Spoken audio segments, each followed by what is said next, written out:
for everyone to come into the room, you know? Yeah, that's fine.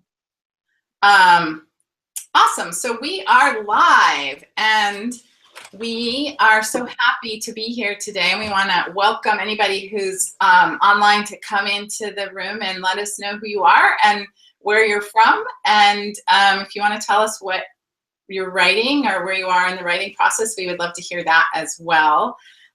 We have such a great conversation to have today, and we're really excited about it. So please come in and make yourselves known. And while you guys are doing that, I want to just give a few housekeeping messages. So sometimes I was just telling Angela that sometimes the software for this webinar may freeze up, or you may suddenly not get sound, or some technical glitch. And the best thing to do is to refresh your page. There's a button at the bottom of your page of the Hangout window that allows you to do that, and that should let you to come right back in. And if we freeze up, we will do the same, and we'll come back as soon as possible. Hopefully that will not happen. And if it does happen, we will be having a recording. So if you miss some super juicy thing, you can come back in and the recording and hear it. But we're gonna hope that that doesn't happen. So great, thank you for letting us know you're here, Sienna. Hi. And before I introduce myself and Angela and our guests, we just want to let you guys come in and greet you. So hi, Terry and Steve and Tracy. Angela, maybe while we're waiting for that, you could give me a lesson. I see Sienna says, I love these thesauruses. That has to be the hardest word on the planet to say. Is it, how do you say thesauri? Actually, both are correct. So you can say it either way. So I know it's like, is it like octopus, octopi? Like, what is it? But actually it's both. You can use it both ways. So. Okay, so we can say a collection of thesauruses or thesauri. Yep. That is a tricky word.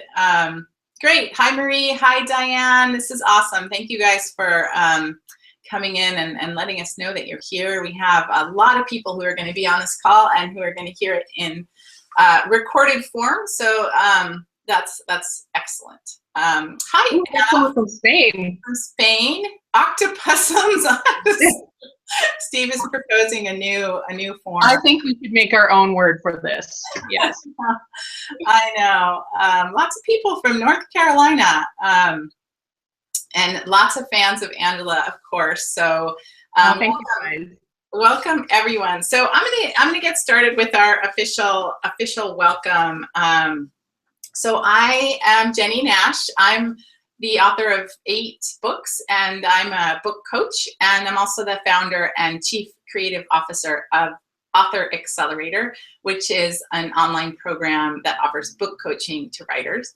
And I'm so excited to have Angela Ackerman here. She is so many things. It will take a long time to say all the things that she is, but now that I know how to say it, I feel better saying it, that she is the co-author with Becca Puglisi of a collection of thesauri. And the Emotion Thesaurus was the first, and the 2 new ones are urban setting and rural setting. Yes. These are such hard words. Rural is the hardest word to say.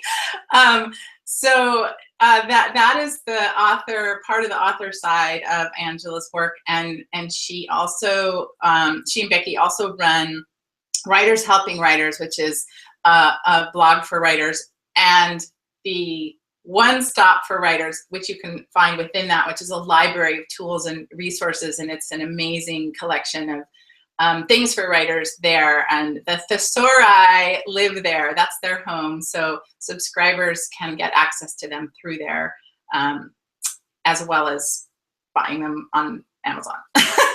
So great. Thank you guys all for letting us know that you're here.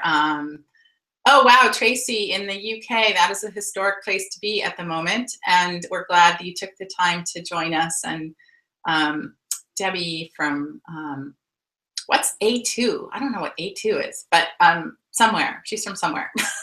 So Angela, is there anything you want to add to my introduction there?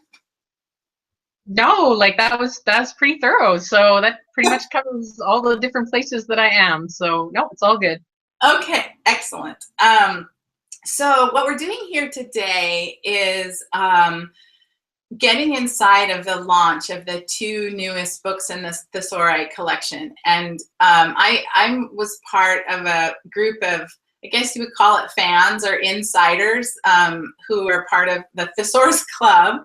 And several months ago, Angela and Becky started emailing that group of people about the coming book launch. And it was so fun for me to watch it unfold and to watch what they were doing and what they were proposing and offering, and like gathering the energy together for this book launch. And Angela and I know, share a philosophy about marketing that, you know, the worst thing in the world you can do is say, I have a new book, buy my book.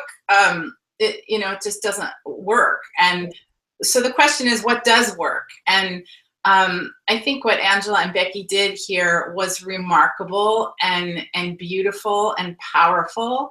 And so that's what we're going to talk about, is what they did and how it worked and why they did it. And hopefully at the end of our conversation, we'll have time for you guys to ask questions about your own book marketing ideas.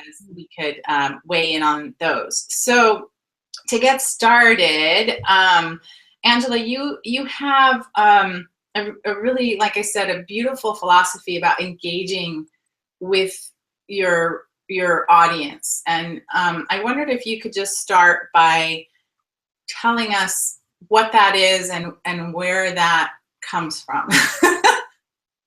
Well, a big part of it is that I'm a writer myself. So my audience is in essence, it's me.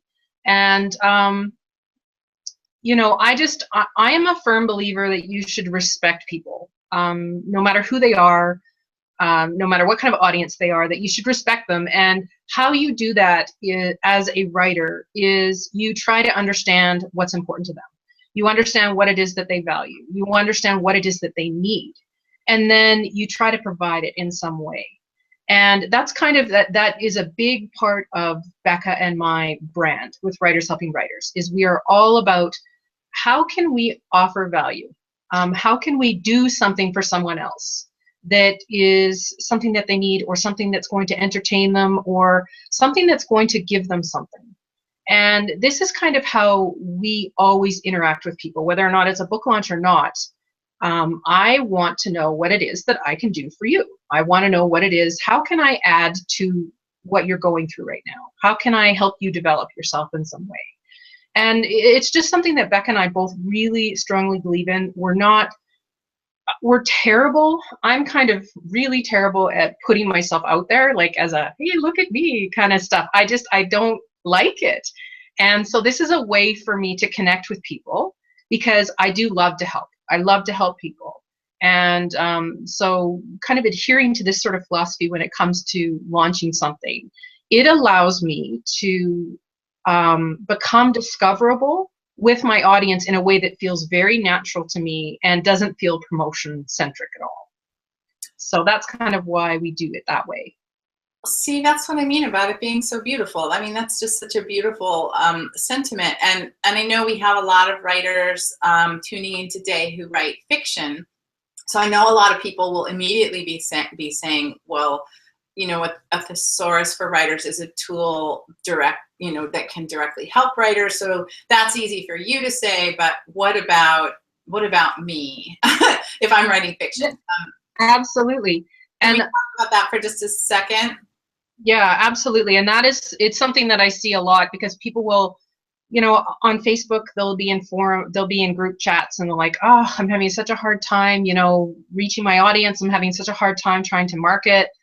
And I tell them the same thing, you've got to engage. You've got to find out, you've got to understand who your audience is and what it is that they need.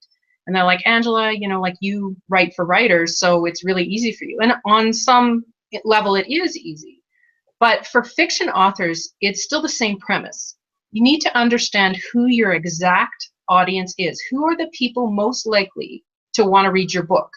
And you need to understand, what is it about your book that makes it special? Because every book, there's something in it, like you felt a passion to write it. And you have to figure out what element of your book makes it stand out as unique. If you write mysteries that are about, if you write mysteries that are all about people who love dogs, so maybe, you know, you write a series of mysteries where there's always a focus on dogs in some way. It could be something that's taking place during the dog show circuit and there's a mystery surrounding it. It could be that there's, you know, your main character is a veterinarian or somebody who helps dogs that have been abused recuperate. If there is some special theme that ties into your book in some way, hone in on that. Maybe it's something like martial arts. Maybe there's a huge martial arts focus in your book, or there's a specific type of romance. But whatever it is, whatever makes your book stand out from every other book like yours, find out what that is, and then think about the people who are interested in that. So if I'm interested in martial arts, and I've written a book where one of the main characters, you know, they're into martial arts, it features into the book somehow, then I should be looking at, okay, where do people who are really interested in learning martial arts, where do they hang out online? You know, what are they interested in? What kind of needs do they have? What kind of information would they find helpful? What would they find interesting? So whatever it is that is the element of your book that makes it special, that's what you need to do. It just so happens that mine is all about writers and learning writing craft. So if you can kind of like tune in and understand what makes your book special, then that is the key to finding your audience. So well said. Thank you for that. So back to the book launch itself. First of all, you guys made a decision to bring 2 books out at the same time. And did you bring out the positive trait and negative trait thesauri at the same time? We did. And it's one of those decisions that Beck and I are like, never again, you know, because it is a lot of work. But the reality is for these 2 particular thesauruses, the content was too big for a single book. If we would have tried to put it all into one book, it would be a phone book. And nobody wants to buy a phone book. And I don't even know how I even market a phone book. So we had to split it. And it's the same thing with the setting thesaurus. Honestly, we probably could have written 3 books on the setting. But we didn't. We only wrote 2. So it did mean a lot of extra work, especially in the process where we started putting everything through formatting and editing and all that, because everything needs to be done on this crunch timeline, but you've got twice the work. Right. So yeah, I mean, it would definitely put a lot of pressure on Beck and I, but I think it was the right decision in these 2 cases with these 2 different thesaurus collections. So just for a really logistical question, you were producing these books, you self-published them, so you're actually doing the nuts and bolts of producing. Did you have that work complete before you started the hard part of your launch, or was that happening at the same time? Some of it was happening at the same time. Like, we outsource a lot of stuff. We don't do our own covers. We don't do the interior design for our print copy. We don't do our own formatting. All of those things we outsource, because while I understand that in many cases it's smart for writers to learn that themselves, Becca and I are in a place where we have to decide where our time goes, because we do juggle a lot of different balls in the air. And so we have to kind of claw our time back wherever we can. So literally, yes, there was, you know, formatting going on at the same time. Unfortunately, we had some pretty big delays happen that were not in our control. And it's been 3 years since Becca and I put out books, and we did not leave ourselves enough of a buffer. So that's sort of like on our little list of things to not do next time. Make sure we have a little bit more of a buffer, especially when you're trying to tackle 2 books at once. But yeah, I mean, what Becca and I tend to do, what works really well with us, is when we get to a certain stage where it's time to start really thinking about the marketing, really thinking about the launch, planning it, is we split tasks. And so I'm the one who, I actually enjoy marketing. So I usually do all the marketing for the launch. I make the plan, I decide what we're going to do. I pitch it to Becca. If Becca's like, you know, if she's good with it, then great. If she's not, then we tweak it. But then I run with it. And Becca does all the other stuff that allows me to focus all my attention on the launch. So, you know, she's the one that's working with the formatters, making sure that everything's getting through okay. And then even during launch week, one thing that we didn't have ready in time was our PDFs. And PDFs are something that, you know, a lot of people actually, they like the thesaurus is in PDF. So, you know, she had to build those from our source file, and it was a lot of work for her to do that, but that's something that she did, you know. And other little things like working with Amazon, we discovered there was a glitch with our look inside feature that was showing like most of the thesauruses. So that's not good. And, you know, like stuff like that happens. You got to be prepared for that when you self-publish. You know, now things don't go right. You always know that if there's one thing you can count on, it's that things will not go as you plan. So, you know, thankfully, Becca, you know, she handled all that kind of stuff while I could focus on the launch. So Tracy asks a really great question. You mentioned a buffer, that you would build in more of a buffer. And she asks, do you mean a financial buffer or a time buffer? A time buffer, definitely. Yeah. Our costs weren't really elevated in any way. There was one formatting thing that we did that because our digital versions are all cross-linked, people love that. But we had forgotten that last time we did this, we did that ourselves. And so we had to get our formatter to do it because we were in this time crunch. So that cost a little bit of extra money. But overall, it's really more about time. You know, we were starting to worry like, oh my gosh, you know, are we going to have these books all up in time? You know, because I want to interrupt to ask what that means. So you put a stake in the ground that said the books are coming out on X date, and you started building marketing plan around that date, and that's what you're talking about. Because why couldn't you just say, oh, we'll do it in September instead of June? At some point in time, you can. Like, you know, early on you can, and in fact, with these books, they were actually delayed a year because Becca and I took a year off to build One Stop for Writers. Mm-hmm. So these books really should have been out a year ago, but we delayed it to produce One Stop for Writers. But at a certain point in time in the process, when you're getting stuff formatted, you do need to think about your launch. You do need to start gathering people together and see who's willing to help you.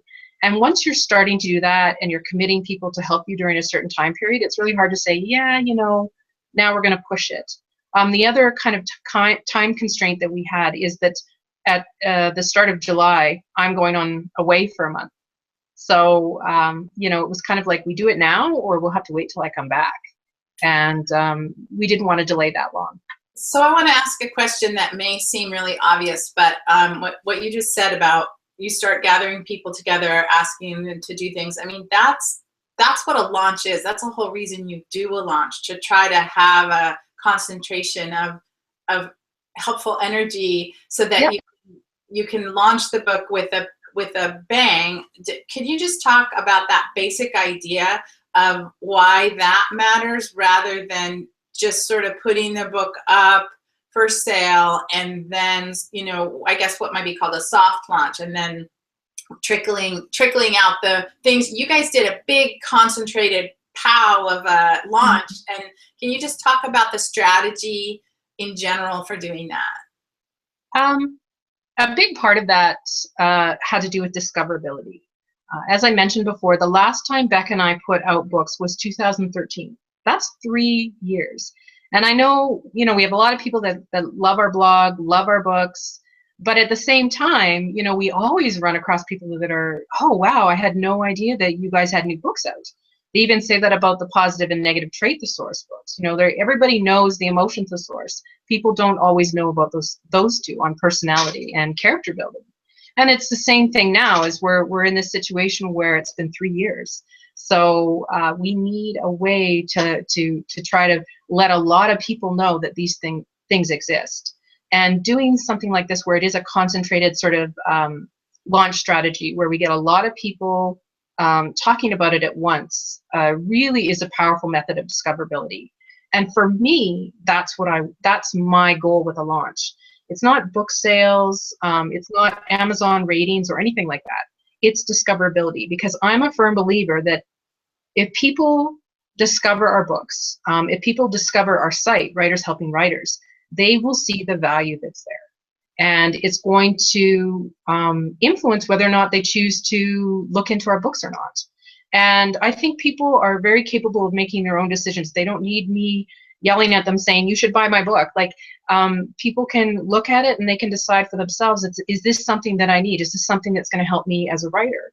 And not all people, need what we offer, and that's totally fine. But I prefer to put that kind of in the reader's hands and let them decide if it's something that they need. I just am focused on helping them discover me and Becca and our site and our work, and then, let them decide. So, Kessie asked a really good question, which we'll get to in a minute because it's a little bit ahead of where we are, but we'll definitely get to that question. What I want to ask is, okay, you said you started gathering the people together. You talked a little bit about who those people are. They're people who you follow you and know you and in the Thesaurus Club. So you brainstormed all these things. So the first email that I saw, I think it was the first one you sent out, was, it was really cute and fun. It had so much energy, but it was like, we're doing this and this and this and this and this and this and this, and you can be part of any of these things you want. And what was so fun about that was that you felt like, I felt like, like there's something here for me. Like, you were offering ways for people to get engaged on a whole range of different levels. So can you talk about how you brainstorm? So I'm talking about, for instance, there was a contest that was going to happen. There was you could do a guest blog. You could do a review of the book. There was an Instagram campaign that was going to happen. Like, there were a lot of different things. Can you talk about how you brainstormed what would be fun? Well, it was fun, but also highly strategic. Well, I was going to say that, and effective. Fun and effective. Yeah, the first thing you have to do when you have a book to launch is decide where's your audience, and what is the most effective way to reach them. Because I knew I wanted to create an event that was highly visual, that encouraged people to share pictures of their favorite thesaurus, and I made it clear, like, it doesn't have to be one of mine. Like, it could be any. If you want to share Roger, like, go for it. My whole idea was let's kind of dispel the myth that's out there that if you need a thesaurus, you're doing it wrong. Because I do think that is something that you hear said in a lot of different circles. Stephen King has a quote. I'll totally butcher the quote, but it basically goes to the tune that, if you need a thesaurus for the word that you want, it's the wrong word. And I disagree with that on some levels, because I do understand what he's saying. We don't want to write something that's bloated, that has all these big words that are not what we need. But at the same time, as writers and as lovers of language, it's important for us to spread our wings and to increase our range of the words that we know. So I do think thesauruses are a good tool, obviously. And so I wanted to kind of celebrate that. And so I had to think about, okay, if I'm going to get people to share pictures of their favorite thesaurus, what are the best platforms to do that? Obviously, Instagram is one of them. And I'm not on Instagram. It's one of the very few social media platforms I'm not on. So I had to, learning curve, figure out that. Twitter is another one, Facebook. And another big one is Pinterest. Pinterest is probably, if I were to narrow things down to the number one most important platform for me to be on personally, it's Pinterest. Because one thing that I do is that I create these things called shareables. They can be anything. They can be lists that I make that are really, really helpful for writers. They can be these little pictures. I don't know if you can see this or not on my phone. Move it to the middle. It's a little tip. Oh, yeah. It's a tip on writing that shows the picture of my book, but it's a good concrete tip for writers to keep in mind. And these things get shared. You start on Pinterest, you put it on Pinterest, but they end up on Twitter, they end up on Facebook, they end up everywhere. Some of these that I've made, they've been shared 5,000 or more times.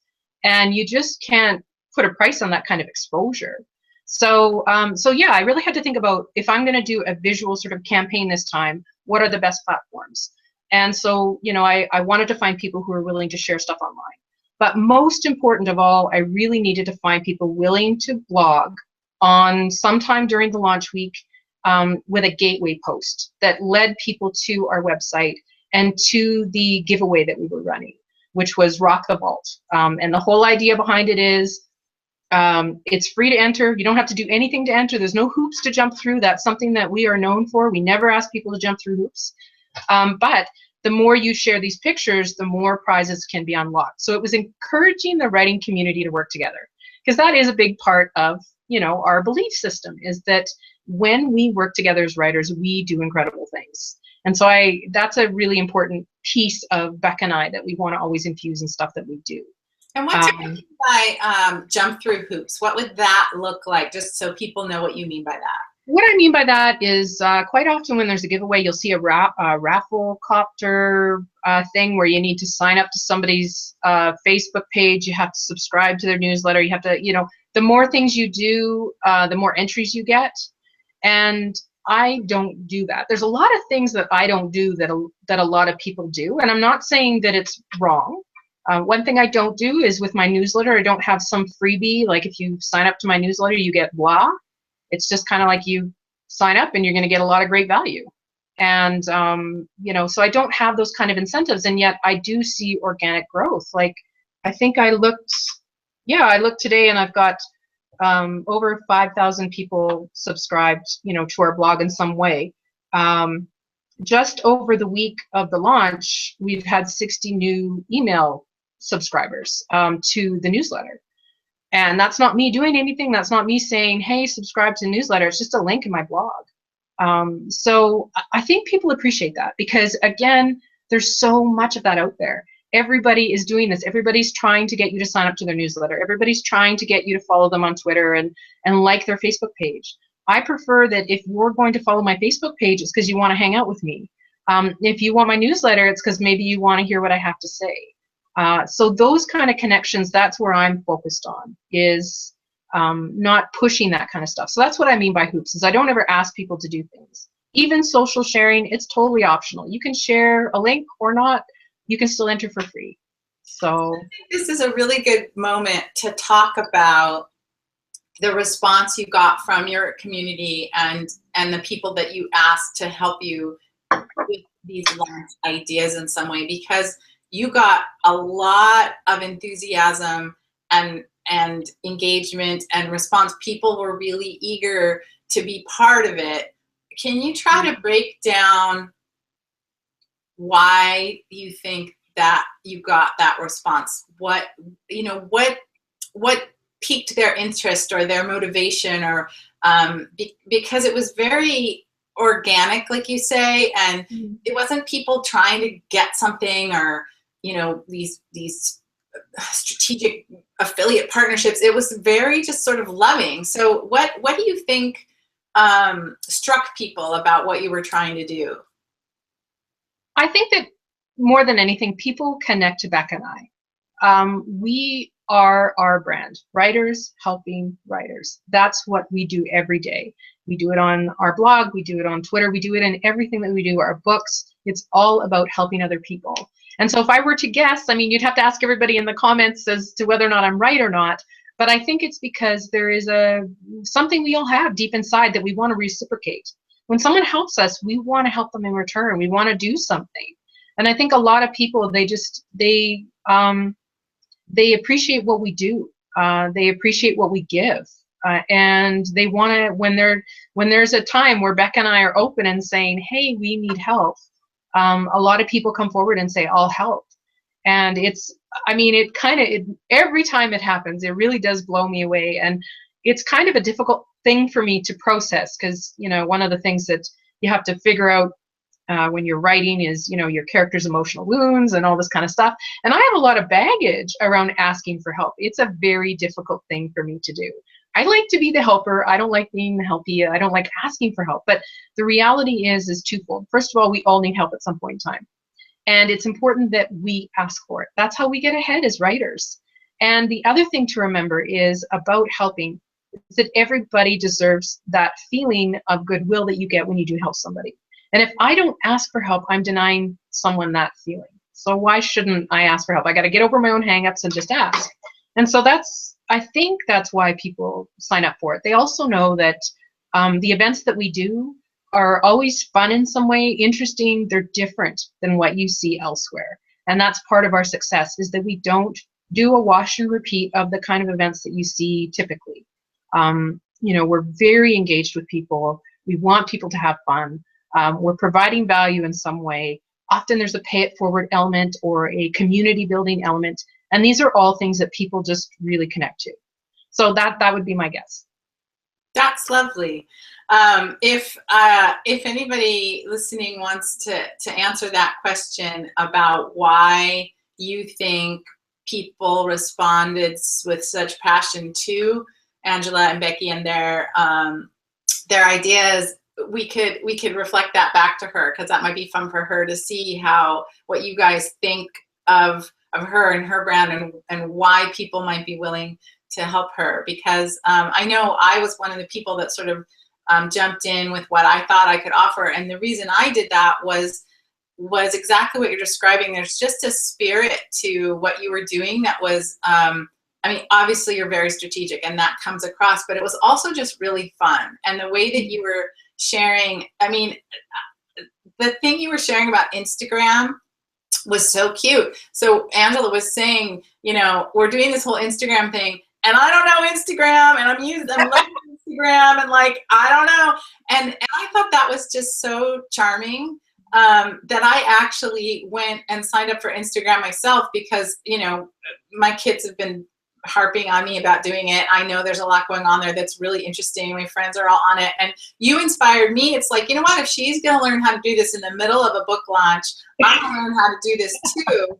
And so it was, exactly. The people are saying, it's passionate, it's genuine, it's, it's helpful, and it does inspire the audience to want to, be part of that. And it's just, so that was, what I did. And it was that human, really humanness that you were willing to show and put out there. And it lets people see too that, we all probably look at Angela and Becky and think they are uber professional, super successful, totally have it all dialed in professionals.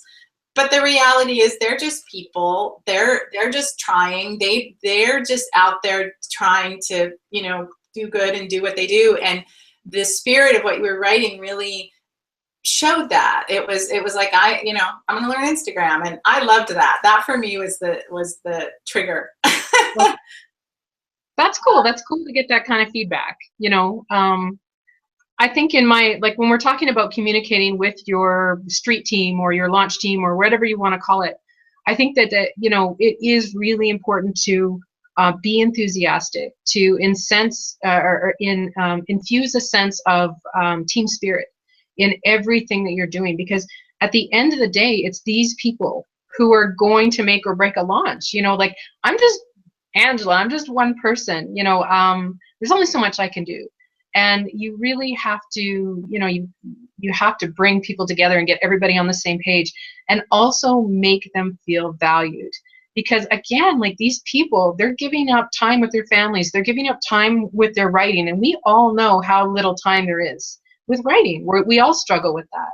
And so the fact that all these people were so willing to help, it just, I don't know, it's like one of these moments where I feel so overwhelmed, I don't even know how to respond. And that's terrible, because I wrote the Emotion Thesaurus with Becca, and I really should be better at this stuff. But you do get so emotionally just wow, you guys are amazing. And it really is true.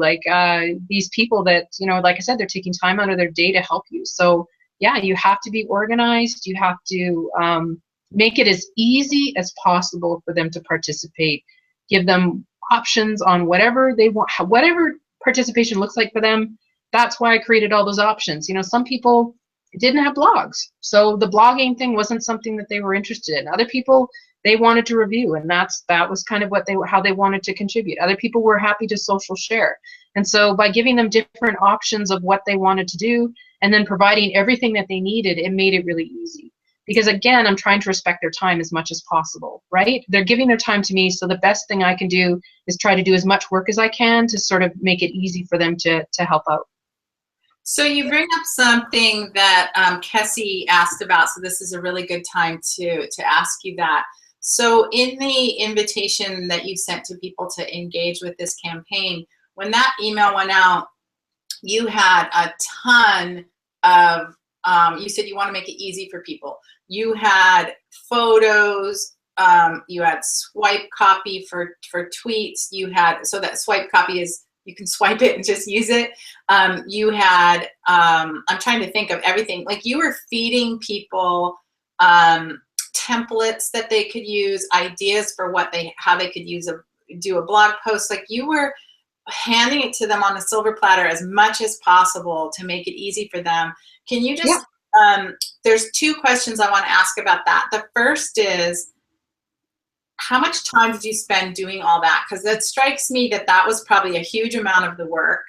And then the second question is, how did you keep track of it all? That's what Kessie was asking. Like, did you have a massive spreadsheet? Do you use project management software? You guys had all kinds of moving parts of different things. So the two questions are, how much work did all of that preparation of the materials take? And then how did you organize it?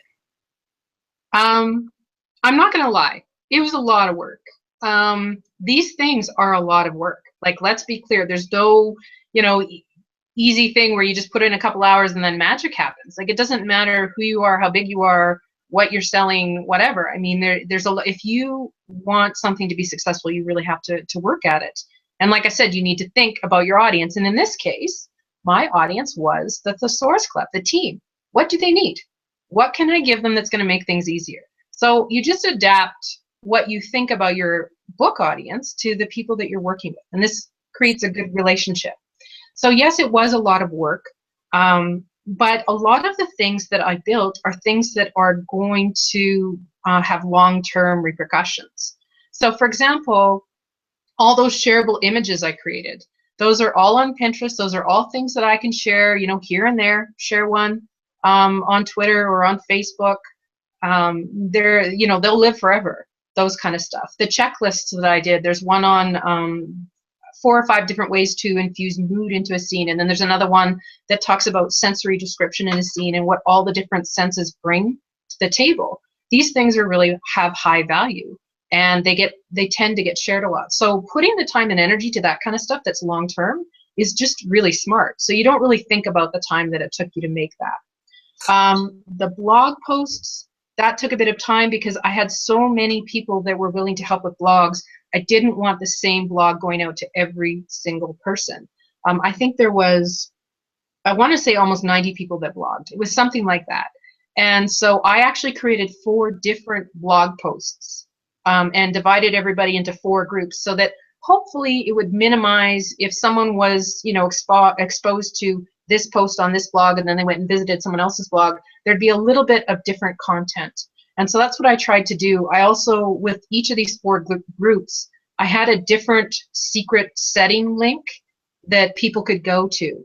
So there was something of value, even if you did go to one, if you saw one blog post, you might find something of value at another one. So I tried to do stuff like that as much as possible, but it is difficult when you're dealing with a big group. How I organized it is, what I do with every launch is I start with a form, and I use Google Drive. I'll just create a form, and the first thing I do is find out who's even interested in helping. So I get their emails, and often twice now our launches have been a surprise. So it's kind of interesting. People sign up for helping, but they have no idea what we have planned. But it worked really well the first time we did this. The very first time we did it, we did something, it was a random acts of kindness. And all throughout the week, people were surprising other writers with random acts of kindness. It might be that I'm going to do a critique for you. It might be I'm going to give you this book. It might be all these different kinds of stuff, but it was basically showing appreciation for other people. And so it was viral. 1 minute. Why did you, because I remember that email, the sign up email, why would you do it that way? Not tell people what they're signing up for. Just say, do you want to be part of this? What's the strategy behind that? I think people like mysteries, and I think that people know us, like our really hardcore fans. They know that we do interesting events, because like this is the thing. Everything I'm talking about today for launches, you could apply this to anything. You know, if you're having a sale at Christmas time, if you're doing some kind of cross promotion thing with a couple other authors, you want to create some kind of event. Like this is not just something that you do at launch. Like a lot of authors have different events throughout the year. And so we will, sometimes, we did one thing, it was called Help the Elf at Christmas time. And, we just had this elf character, and he lost all his nice list for Santa. And so people had to try to find it. And just cute little things like that. That's different. Something creative that's different. That's what our events are all about. And I think that people have been exposed to enough of them now that they know that we've always got something interesting cooking. And so sometimes if you decide to not tell people right out what you're going to do, it's a little bit of a surprise. And so I think that may be partially why so many people just like signed up. And then with that first form, it's all about, okay, this is my idea. If this is not for you, totally cool. I won't bother you anymore. But I have all those emails. And out of everybody who signed up, I only had one person who pulled out. And it was for a really legitimate reason. Like, it wasn't like they're like, no, like, that's so stupid. I don't want to be any part of this. It wasn't like that at all. It's just, it was a conflict for them. So most people, they were on board. They're like, yeah, this is cool. Let's do it. So once I have the emails of the people that do want in, nobody sent me messages saying, no, I want out. Then I give them another form. And in that form, I break it down. Do you want to review? Do you want to help out on Instagram? Do you want to help out by letting me do a guest post on your blog? I break it down to find out who's interested in what, so that when I need to contact all the bloggers, I'm not contacting everyone and giving them these big attachments of blog posts and stuff like that. I can segregate the group of people that just want to blog, grab their emails, and just email them as a group. So that's kind of that's the way I organized it, is by using the Google form, because it creates this nice spreadsheet. You can just copy the column, weed out the ones that are only blog, and then create a list of that. And now that's your list moving forward. These are the people you're going to contact when it comes to blogging. These are the people that you're going to contact when it comes to social sharing, things like that, or reviewers. So yeah, like that worked out really, really well. And I used another tool called Sort My List, because some people would sign up and then they'd sign up again because they forgot if they had signed up. And so I use Sort My tool. You can use it to weed out if there's any duplicates, just so I wasn't sending email to twice to the same address, that kind of stuff. So those are really the only two tools that I used.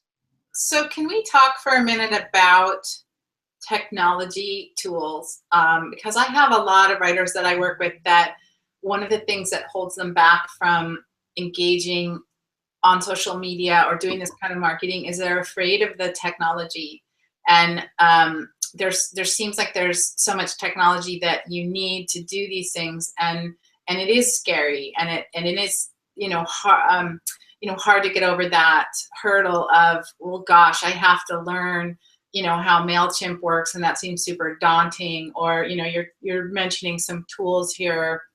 And I know we talked before that you use Buffer, which is a social media sort of organizing tool. And, there's so many technology tools that go into this. What would you suggest to people, or how would you suggest that they approach that part of it if they're afraid or nervous or they don't know how to use the tools? Would you suggest that they pick one and learn one at a time? Would you suggest that they outsource it? How would you help somebody through that part of it? I think the number one thing to think about is, how can you best connect with your audience, and where are they? Because a lot of authors, they think, oh my gosh, I got to be on Instagram and Twitter and G+, and I've got to do this and I've got to do that. I got to be on Facebook. I have to have a Facebook page. And you know what? Trying to do all of that at once, very difficult. And I know, because a lot of this stuff I have to do not only for Writers Helping Writers, but also One Stop for Writers. So because again, we divide our talents. And so I end up doing a lot of the marketing and social media. Becca, she runs the business. Lee, our developer, he makes all our cool stuff. So we all have our own little niches that we have to fill. And so you should really think about where your audience is and not feel like you have to do it all, because the reality is we all need time to write. We should be building our presences. We should be doing things that make sense, but we really have to think about what has the best return on investment. What places are going to be the best way to connect with our audience? If you wanted to use Twitter, I would highly, highly recommend getting either TweetDeck or Hootsuite. Because if you just use Twitter on its own, it's a mess. Like it's things get lost. You can't tell who's tweeted you. It's super messy. But if you use TweetDeck, that's the tool I use. You can create columns for different things. So I create a column every time someone mentions the emotion thesaurus. I see it. I can thank them. If someone says, yeah, so-and-so was at this conference and they mentioned the emotion thesaurus, it doesn't even have to be added at me, and I'll know. And then I can reach out to them and I can say, wow, like, thank you so much for doing that. That creates those personal connections with your audience. You can, even if you're writing fiction, it still works. Again, let's use the martial arts analogy. If your book is all about a martial arts, it's a passion that you have, you want to connect with readers who also like martial arts, maybe you want to be watching words like judo or different, especially if there's something that's specific to a different type of martial arts specific to your book. You can create these columns for that. You can watch every time someone's talking about this, those are the people that you want to engage with. So TweetDeck is really, really, really helpful in that sense. You can also keep track of your followers, like the people who are really passionate about connecting with. You want to build these relationships with them, and you can add them to lists so that their tweets are the ones that you see first and foremost. Because like I said, when you're just working with Twitter, it all just kind of goes past and it's gone, and you miss a lot of stuff. And if you have a lot of followers, that's the other problem. It's really hard to connect with individuals unless you have some way to kind of group them. So that's definitely a tool that I would use for that. Another tool that we mentioned, Buffer, is something that I just started using this last year. Buffer is a tool that allows you to schedule content. So you can schedule your tweets, you can schedule items to go on your Facebook page, you can post to Pinterest, whatever social media avenue that you want to use, you can use, I think, other than Instagram. But I'm not a huge fan of automation. I'll be really clear about that. Automation goes against connection. When I have a machine doing stuff for me, that's not me. However, that said, I find Buffer good because one thing that's a big part of what I do online is that I share and curate content for writers. And this is what I'm really known for on Twitter specifically. And so in order for me to continue to keep all the balls in the air, I needed a way where when I find these great articles, I can just schedule them. And it means that I'm able to do that. I can schedule stuff throughout the day, but I also make sure that I'm on Twitter and I'm engaging with people, that I'm, having discussions. If somebody makes a comment, I'm commenting back. And I think that's the magic. If you do want to use any sort of tool like that, you really have to make sure that you're not just promoting yourself. You're not just sending out tweets saying, buy my book, buy my book, buy my book. You're sending out things that your particular audience wants to know more about. That's what I do, is I find really good articles and I share those. So that's kind of the key if you want any sort of automation. I don't do automatic messages, DMs on Twitter. Those kind of drive me crazy because 90% of them are, hi, thanks for following me. Here's the link to my book. Or please do this or please do that. And the first time you interact with somebody, if somebody follows you, the very first thing that they get should not be you asking for something. It should be like, hey, how are you? What do you like to read? Start a conversation if you want to do something. So I don't do that kind of stuff. And there's a lot of people are asking questions about the difference between Buffer and HootSuite and how those two align with each other. Tracy was wondering, HootSuite does a lot of the same things. Why would you add Buffer on? Can you quickly answer that? HootSuite is not a tool that I use. So I use TweetDeck, and TweetDeck allows you to schedule tweets for Twitter. But I wanted something that was more across the board. So I can't really answer that one because I don't know the difference between Hootsuite and Buffer. Buffer just happens I to be think the you're one. answering the right question. I think that's the question is, okay, so you've got a thing that works with your tweet scheduling, but Buffer works for all social media. Is that correct? Yeah. So for example, I'm going away in a month and I'm going to be off the grid a lot of the time. Like I won't even be near a Wi-Fi signal. So I still would like occasional things to pop up, you know, things that pertain to my audience on our Facebook page. So I will in advance, I'm going to look for different graphs that I find, like different tools, different really good articles, and I'll schedule those in advance so that there's a little bit of content going on those pages. And with Facebook pages especially, it's really important because they're kind of, I don't want to say useless because they're not useless, but they're one of those things where if you're not paying, you really have to maintain it and keep it up to in order to keep people seeing what you're posting there. So I definitely wouldn't want to go away for a month and not post anything. I do want people to be engaged, and then when I come online, I'll be there, and you know, any comments and stuff like that, I'm going to be engaging with people. So it's kind of like like I said, it's a two-sided thing. If you want to use any of these kind of tools, make sure you're doing it for the right reason, not because you just you know, you want somebody else to do it for you. Like I see so many businesses out there, and that's what they do. Is their business is they promise they will build your profile, they will send out tweets on your behalf, and my question is why? Because you're not building relationships with people, and that's what you need to do as an author is build relationships with people, not build a Twitter list. You know, people don't, very few people just like buy a book just because. A lot of people buy a book because they care about you, the author. You know, they want to know more about you. They're interested in you. They're interested in the kind of stuff that you're saying. So if you're paying someone else to do that stuff for you, that's not really you. That's somebody else, and they're connecting with somebody else. So I understand, again, it comes back to time. People are trying to figure out how to make better use of their time, but these kind of automation tools, unless you're willing to connect, to me, it's kind of like throwing your money away. But that's just my opinion. So can we talk about, somebody asked a question, and forgive me, I can't remember who it was, but it was a good question. They asked if the books and the websites are your day job. Is this how you make a living? And I want to add on to that question in two different ways. So one way would be if you would be willing to talk about the financial investment that you made in these launches, and you can do that at whatever level you're comfortable with. But the technologies, if you know the people you use to outsource certain things, just in general, did you set a budget?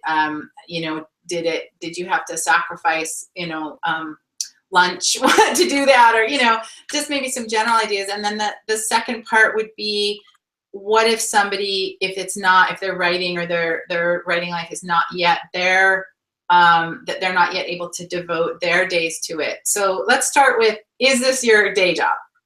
Yeah, this is my day job. Yes, definitely. It's my day job and more. It's my day job and my night job. It's requires a lot of time and energy to do what Beck and I do, because it's you know, we're very lucky. We have a lot of fans, and we want to do right by them. So we try to do the best we can in every area, and that means, you know, running a giant blog. That always means new content. It means always thinking up new ideas. It means producing books. And then too, we have a second website now that we need to update that. We need to manage that. So yeah, this is definitely my day job. Okay, so and then can you talk about the investment in the launch? I mean, it takes resources, time and energy, obviously, but also some financial investments to do these things. How do you determine how much you can spend or will spend, or, you know, how do you go about that process?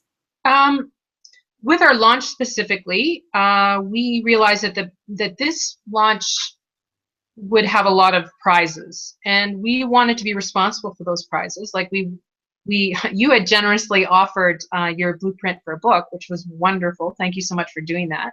But you know, it was our intent to simply just pick prizes, set a budget, and then do it. And so I think in our case, I said, you know, like I'm thinking like around $500 for prizes, somewhere in that kind of range. and Becca was good with it. We decided that for us, it was about trading dollars for time, because our last launch that we did was completely opposite. Our last launch, what we did is it was all about trying to help writers, as many as we could. We had something called the Amazing Race. And so our goal was, again, with our launch team, all of us together, we're going to try to help writers in whatever capacity that we needed and try to reach, I think, 1,000 different people, helping them. And it might be, reviewing their blog, looking at their blog and saying, these are the things you can do to improve it. It might be looking at their log line or their pitch, looking at a query letter and just kind of giving feedback on it. It might be reviewing their first page. So different things like that. We were trying to get 1,000 different things that we all collectively did. And we didn't get to 1,000, but we did. Every single person that asked for feedback, we gave them feedback. So it was really, really cool and a great way to give back. But it was a ton of work. And so we decided this time we need to do something different, because Becca and I are in a different place now, 3 years later. I mean, our business has exploded. And like I said, we've now got the second business on the go too. And we do coaching, we're speaking at different places. So there's that kind of prep to worry about as well. So we decided, set a budget for the prizes. We also wanted to create prizes that were tied to our theme. And that's the other very big part of creating a launch is, again, you need to decide what's special about my book. What is the thing that's going to draw my exact audience to this launch, to want to participate, to have fun? In our case, these books are all about setting, they're all about description. So we wanted to create some really fun prizes where we brought people into different settings that we profiled. Two of the prizes that we did, again, completely creative and unique, you would never see this anywhere else to my knowledge, is they were mystery experiences where the winner, we would find out a little bit about them, their interests, because obviously we don't want to send them somewhere that they hate, but we would find out a little bit who they are and then send them to a mystery experience. So they wouldn't know where they were going to go until we sent it to them. And I actually just bought the prizes for those two winners. One, I sent him to one of those escape rooms where you go and you have to, you've got an hour or whatever, and you've got to escape the room. And it had a lot of different settings that are in our book. So it was kind of fun. And he wanted something that was very, that he could take the knowledge and then apply it to his fiction. And I thought, well, this will be great. And then the other person mentioned an interest. She writes historical. There was this little village that she wanted to go see. So I got her a gift certificate at this pub and restaurant that's in this little village. So now she has a reason to go and she can go have lunch on us. So that was our budget, was to buy people craft books, because everybody needs to learn. Learning is a big part of who Becca and I are. We always want to, really promote that with people. But we also really wanted to do these setting type of events. Another thing that we did is a lunch or a dessert with Becca or myself. So those prizes were kind of ones where you would only, if you live in Calgary, where I am, you could win that prize. If you live in New York, where Becca is, you could win that prize. But again, it's something where we're taking you to a setting. So we just really wanted to work with our theme, but still kind of work within this budget that we had. That's such good advice. So we're at the top of the hour, and do you have time to stay for a few questions, Angela? Oh, absolutely, yeah. So if anybody needs to go, I want to make sure to send you this link, because Angela has really generously agreed to give away the whole chain of emails that she sent to the Thesaurus Club as she developed the campaign, and it's 50 pages. It's unbelievable, and you can see how it unfolded, all the links, all the things that they made, all the things they asked, that spirit of togetherness that we were talking about, the lovely comments about her learning Instagram. It's a really amazing tool, and it will be at this link later today, and it will also be, we'll send that link out when we send the recording out, so you'll be sure to have that resource. And it's a really fantastic thing. So make sure, if you have to go, that you grab that. And just while I'm putting up links, I also want to make sure anybody on the webinar who doesn't know Angela's website. It's writing, Writers Helping Writers.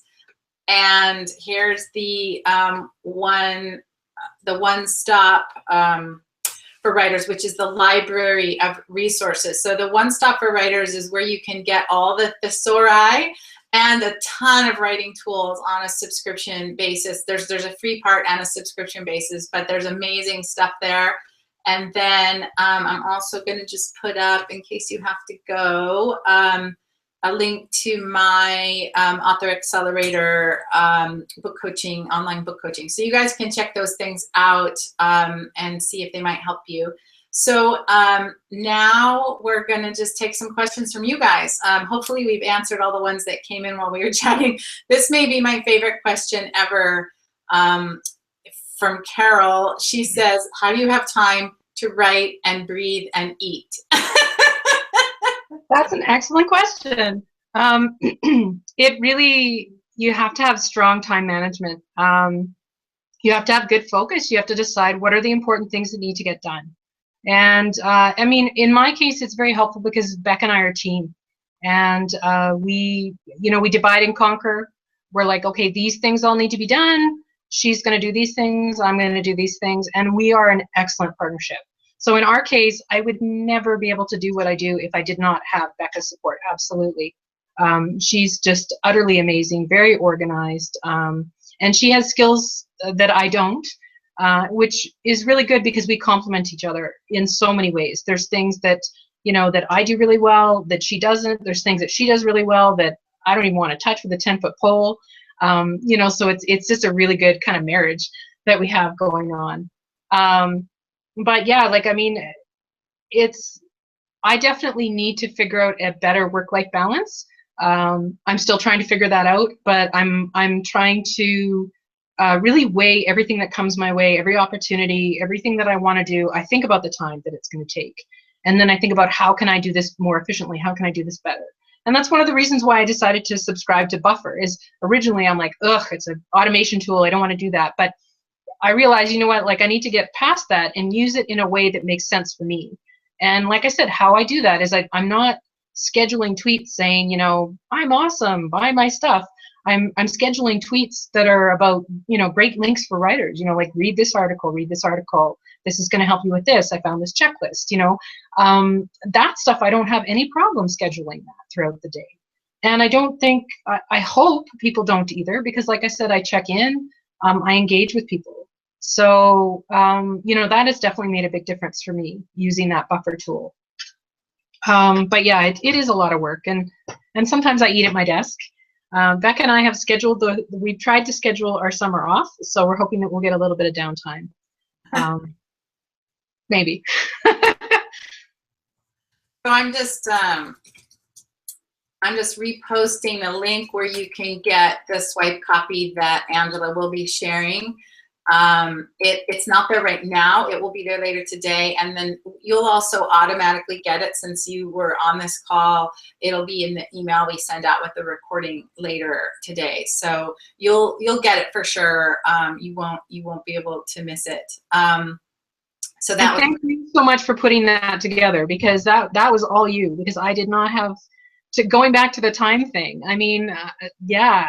I did not have time to put this together. I did not have time to do this webinar like myself to organize it. So I'm so glad you took that over, because I really feel that there's a lot of good knowledge that you can kind of get from running one of these events and then participating in one of these events. So why not share that? Because this is such a big mystery to so many writers. Like they think about that they have to launch a book and they get paralyzed by the work involved and the fear and what if it flops.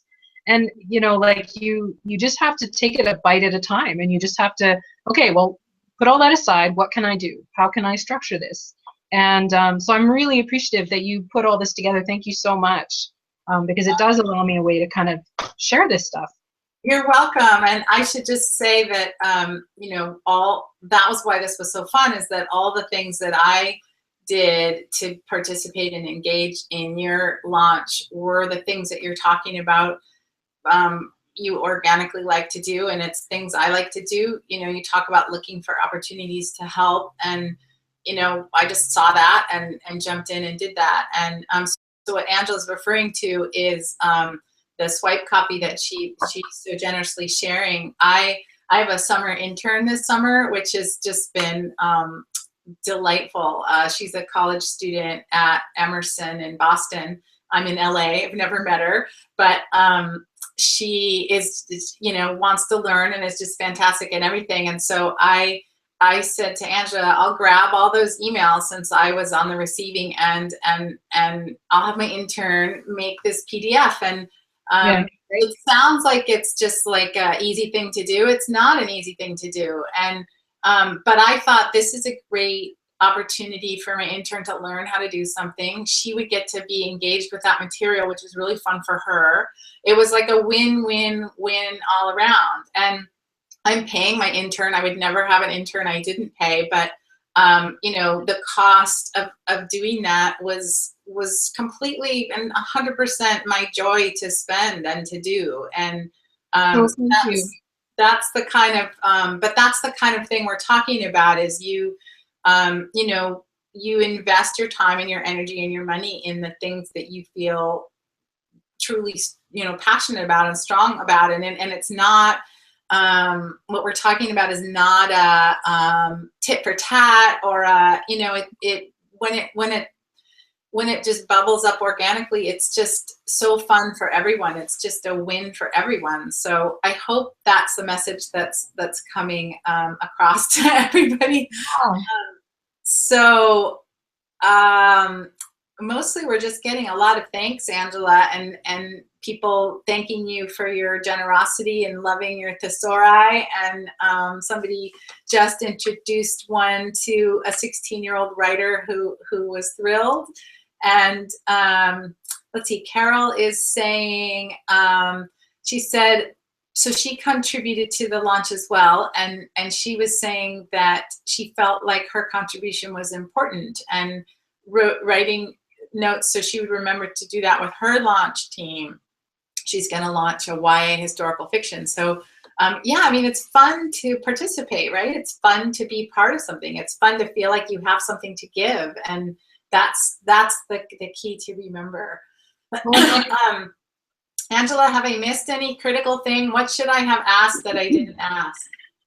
Well, I don't know, but I was going to say that one thing that you had mentioned, I think privately in an email, is that, or maybe it was on your blog, I can't remember, that it is really important that when you don't know how to do something, to figure out how to do it.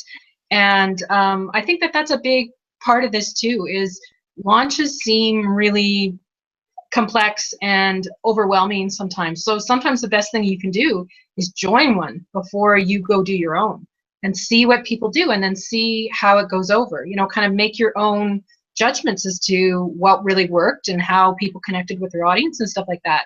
And I'm a firm believer in learning.